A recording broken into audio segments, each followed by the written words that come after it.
G'day, it's fugitive Australian journalist Shane Dowling from the website and YouTube channel Kangaroo Court of Australia. Now, alleged war criminal Ben Roberts-Smith is in huge trouble with his bail application. Good chance it'll be rejected and he'll have to stay in jail until a hearing, and he might never get out of jail again if he loses his court case and he's sentenced to jail for the 5 alleged murders, because he's likely to get life sentence. Now, the reason he's in big trouble with his bail application is quite simple. There's a strong case against him, and he has a history of trying to intimidate witnesses. Both things are going to go against him at the bail hearing. And that's why his lawyers haven't applied for bail yet. It's set down for next Friday, the 17th of April, 2026. They could have applied this Wednesday, a couple of days ago, but obviously they realise it's going to be a big challenge to try and get bail, and they would have known the prosecution would have been ready to argue against bail on Wednesday, whereas the lawyers representing Ben Roberts-Smith need time to prepare. Now, the reason he's going to have huge problems with his bail application are quite simple, and I'll get into the details in a minute. But I just want to start off by saying a lot of lies, a lot of trolls on social media, and even not trolls, people like billionaire Gina Rinehart and others are just making up out-and-out lies, trying to justify why Ben Roberts-Smith shouldn't be charged. Some of them are saying there's no evidence, all this sort of garbage. Well, that's all going to come out at the bail hearing, because if the prosecution argue against bail being granted, they're going to have to show how strong the case is, the strength of the prosecution case. Now, one thing in their favour is the fact that there's been a defamation trial, and a judge of the federal court has found on the balance of probabilities that Ben Roberts-Smith did commit 4 murders. He's been charged with 5.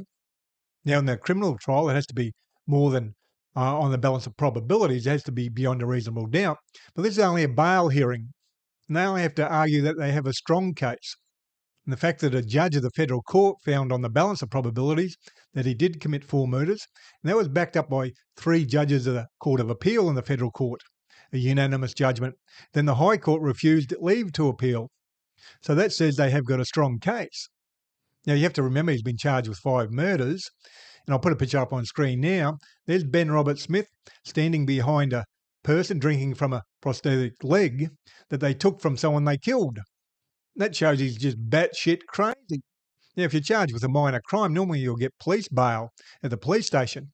But he's charged with not 1, not 2, not 3, but 5 murders. So that alone says he's in big trouble to try and get bail. Now, the key issues for bail are the strength of the prosecution case.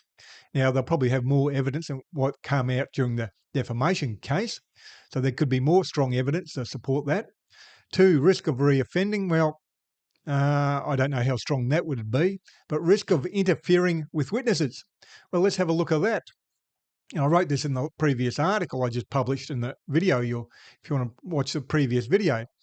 Ben Roberts-Smith, during the course of the defamation case, destroyed evidence by burning his laptop, asked his ex-wife to lie about an affair he was having, or she would lose the children. That's intimidating a witness. Ben Roberts-Smith had a private investigator he hired make a false complaint to the Australian Federal Police about a witness, person 6, having weapons at their house. And that resulted in the Australian Federal Police raiding that person's house. That's intimidating a witness, obviously. Then he was exposed, Ben Roberts-Smith was exposed, sending threatening letters from the Channel 7 office to witnesses. Now, if someone's at risk of interfering with witnesses, which Ben Roberts-Smith clearly is, which we can see from the defamation case, that's a big no-no. That's going to count against him in a huge way. Then when you add the fact that it's 5 murders, well, I think the chances of him getting bail aren't good at all. There are a couple of other key issues are community safety. Well, I don't know about that. We'll leave that to prosecution. And personal circumstances and sureties, what guarantees he can give. Well, maybe his parents might come up with some money, or maybe Ben Roberts-Smith has money somewhere, or maybe Gina Rinehart or Kerry Stokes even. Although Kerry Stokes seems to have deserted him, which I wrote in the previous video. I'll put a link to the previous video below this one on YouTube. So for all those people publishing out-and-out lies on social media, well, that's going to be exposed during the bail hearing to some degree at least, where key evidence will be submitted by the prosecution if they're going to argue against bail, and I'm sure they will. And that's why Ben Roberts-Smith lawyers didn't apply for bail on Wednesday, because they know they're in deep trouble and they know they need to prepare as best they can. And that means going through all the transcript, all the evidence from the defamation case. Now, as I said, I'll have an article up on Sunday with more detail in relation to this matter. And I'm an independent journalist and I'm 100% crowdfunded from viewers like yourself. And I've been running a campaign to make sure I can keep on doing the work I'm doing. And I'll put the details of that campaign below this video on YouTube and also in the comment section. So please read that and support if you can. And please do your bit and help shine a light on corruption and share this video on social media. And please hit the like and subscribe button and notification button. That way you get notified when I publish new videos. Other than that, thank you for your time and have a good day.